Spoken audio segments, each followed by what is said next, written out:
Pink Floyd, one of the most revered and influential names in progressive rock, transcended musical and cultural barriers, indelibly marking the history of music. Their journey, from early psychedelic experiments to the conceptual epics that defined the genre, is a saga of innovation, conflict, and genius.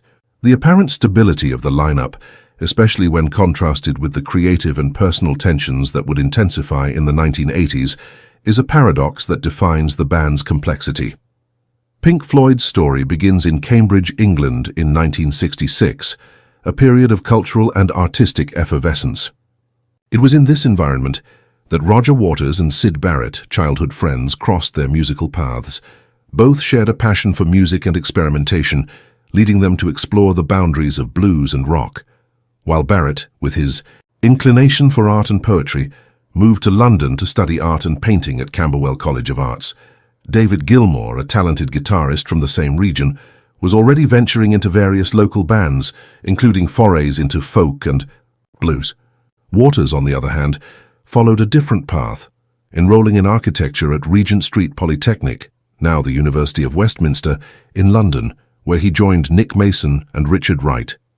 These three, with shared musical ambitions, formed the foundation of what would become Pink Floyd, initially under various names, including Sigma 6 or Sigma 6, and the Megadeths. Sigma 6, which can be considered one of the first embryos of Pink Floyd, was an experimental band with R&B and rock influences, playing at parties and small clubs.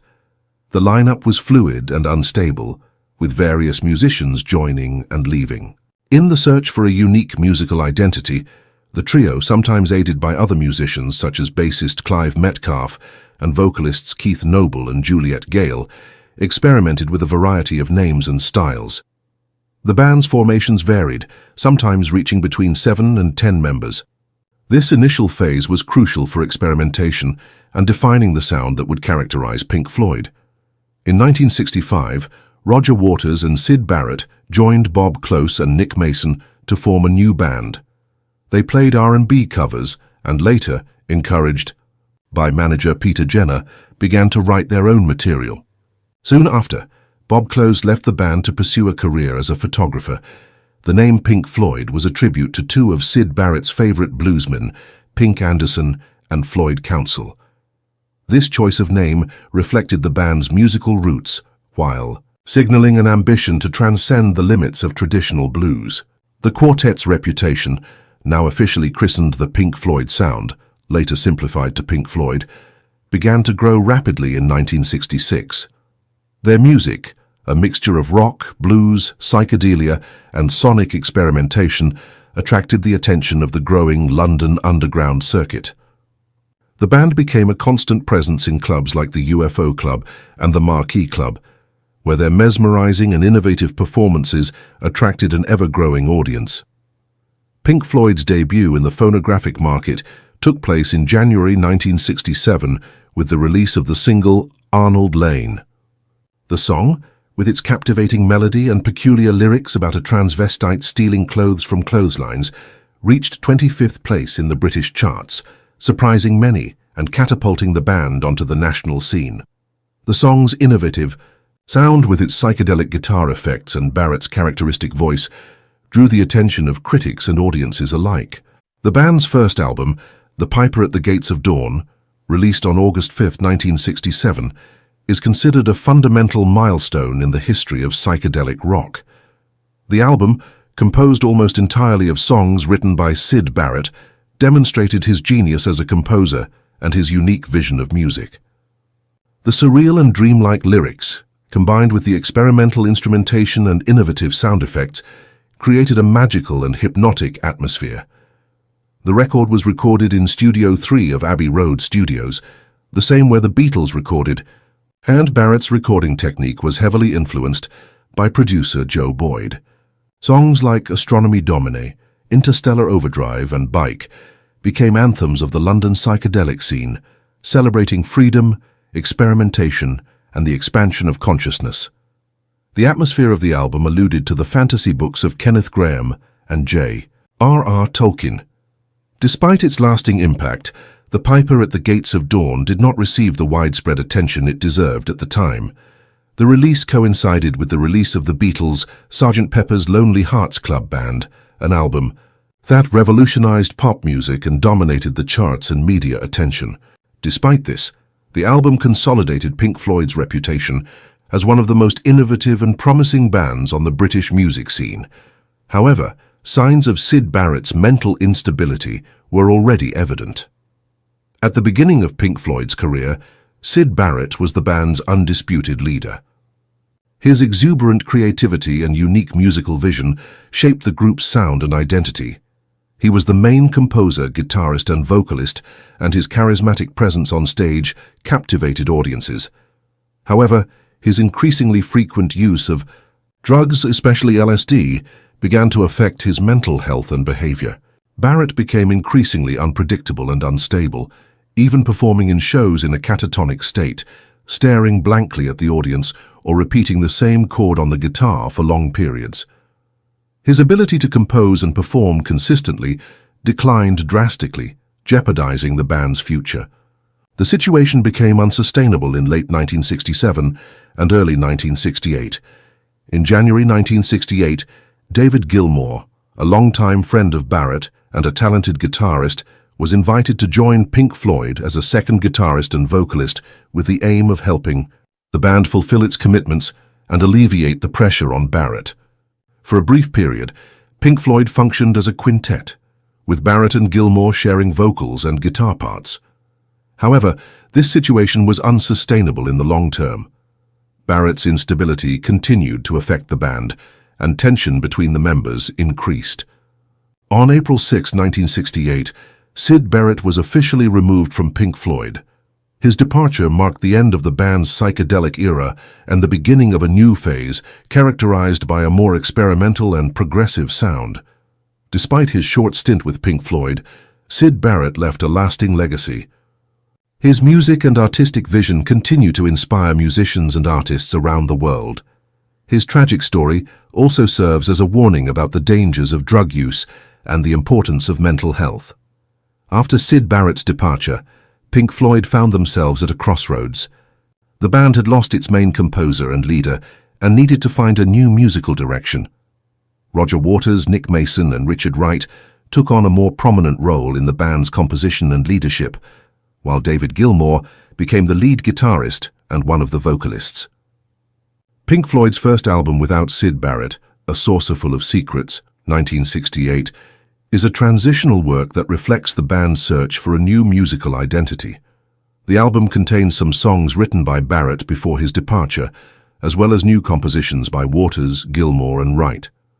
A Saucerful of Secrets demonstrated the band's growing inclination towards sonic experimentation and progressive rock. The title track, an instrumental piece of almost 12 minutes, is an example of the complexity and ambition that would characterize Pink Floyd's sound in the following years.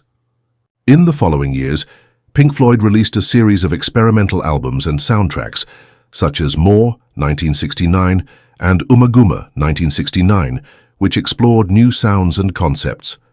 These works demonstrated the band's growing confidence in its ability to create innovative and challenging music. Umaguma is a double album that features live recordings of the band's songs and individual experimental compositions by each member. The album was met with mixed reviews, but is considered an important work in the evolution of Pink Floyd's sound. Pink Floyd's first major commercial and critical success in the post-Barrett era was Atom Heart Mother, 1970. The album, known in Brazil as Disco da Vaca, Cow Album, due to its iconic cover, featured a grandiose and symphonic sound with the collaboration of experimental musician Ron Geesin, who assisted with the orchestral arrangements of the title track. Atom Heart Mother is an instrumental piece of more than 23 minutes, combining elements of rock, classical music, and avant-garde. The song is divided into several sections, each with its own atmosphere and musical theme.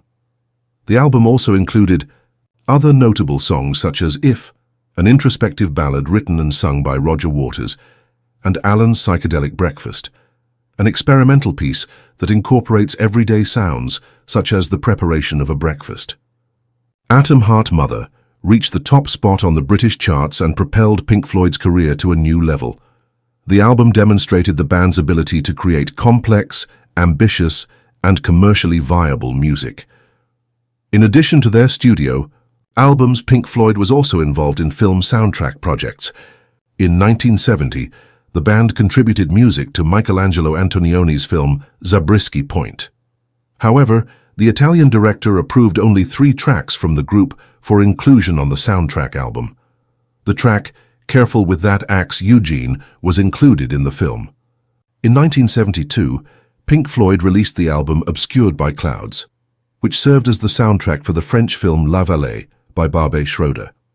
The album featured a more accessible and melodic sound than some of the band's previous works, but still contained elements of experimentation and psychedelia.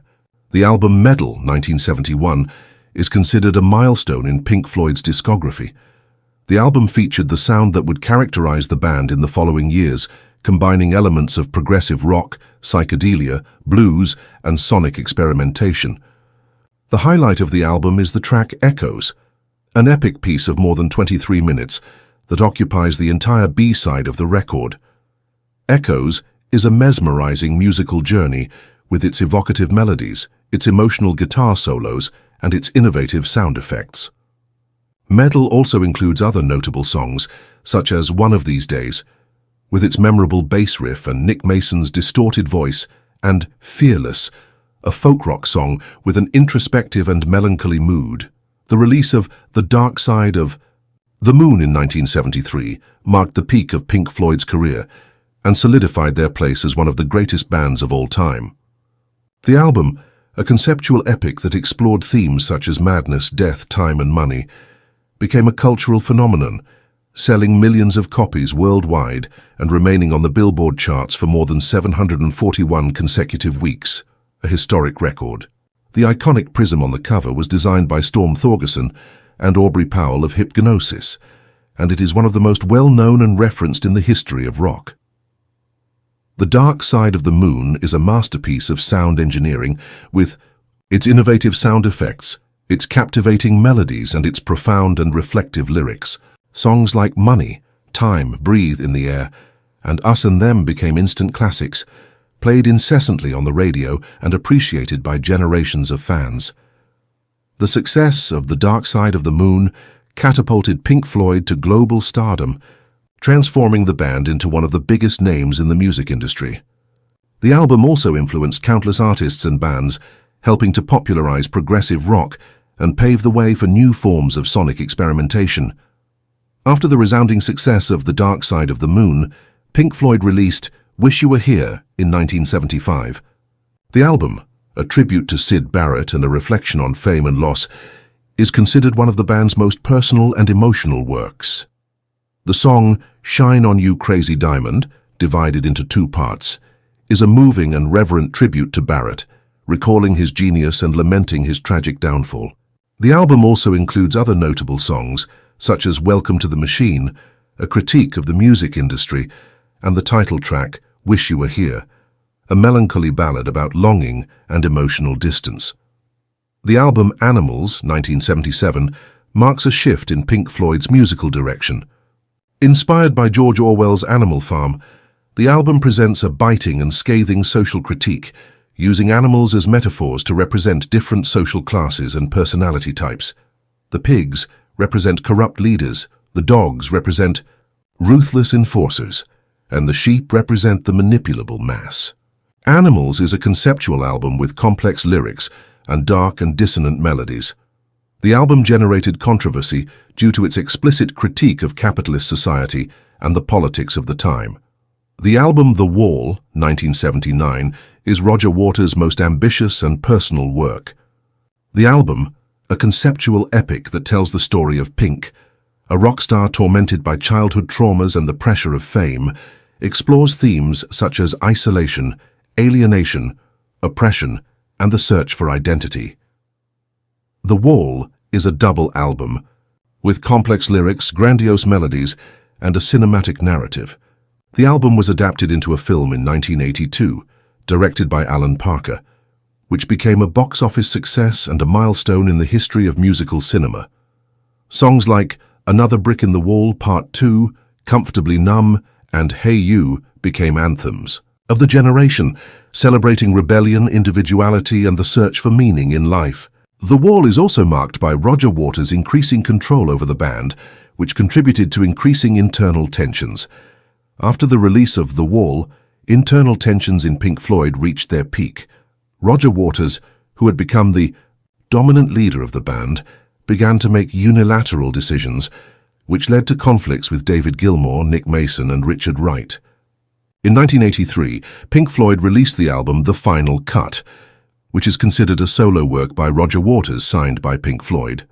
The album, a reflection on the death of Waters' father in World War II, is marked by a dark and melancholic tone and did not feature significant participation from Gilmour and Wright. After the release of The Final Cut, Roger Waters announced his departure from Pink Floyd, claiming that the band had become irrelevant. However, Gilmour and Mason decided to continue with Pink Floyd, which led to a legal battle over the rights to the band's name. After years of legal disputes, Gilmour and Mason won the battle and were able to continue using the Pink Floyd name. In 1987, the band released the album A Momentary Lapse of Reason, the first work without the participation of Roger Waters. Richard Wright was invited to participate as a hired musician, but not as an official member. The album was met with mixed reviews but became a commercial success, driven by the band's world tour, which attracted millions of fans. In 1994, Pink Floyd released the album The Division Bell, which marked the return of Richard Wright as an official member of the band. The album featured a more cohesive and melodic sound than A Momentary Lapse of Reason, and it was received with positive reviews. After the release of The Division Bell, Pink Floyd reunited for a unique performance at Live 8 in 2005, marking the first time in more than 20 years that Waters, Gilmour, Mason, and Wright played together on stage. Pink Floyd is one of the most influential and important bands in the history of rock. Their music has transcended musical and cultural boundaries, inspiring generations of artists and fans around the world. Pink Floyd revolutionized progressive rock, combining elements of psychedelia, blues, jazz, and classical music. The band also pioneered the use of innovative sound effects and the creation of complex and ambitious conceptual albums. Pink Floyd's lyrics explore universal themes such as madness, death, time, money, isolation, oppression, and the search for identity. Their music continues to resonate with audiences, offering profound reflections on the human condition and the world in which we live. Pink Floyd has left an immortal legacy in the history of music, and their influence will continue to be felt for many generations. Following Pink Floyd's dissolution, the band members pursued successful solo careers. Roger Waters released several critically acclaimed conceptual albums, exploring themes such as war, politics, and alienation. David Gilmour continued to release solo albums, demonstrating his talent as a guitarist and composer. Richard Wright released 2 solo albums, showing his musical sensitivity and his skills as a keyboardist. Nick Mason dedicated himself to more experimental musical projects, exploring new sounds and concepts. Each of the members of Pink Floyd continued to contribute to music in a significant way, keeping alive the spirit of innovation and creativity that characterized the band. The story of Pink Floyd is a saga of genius, conflict, and innovation.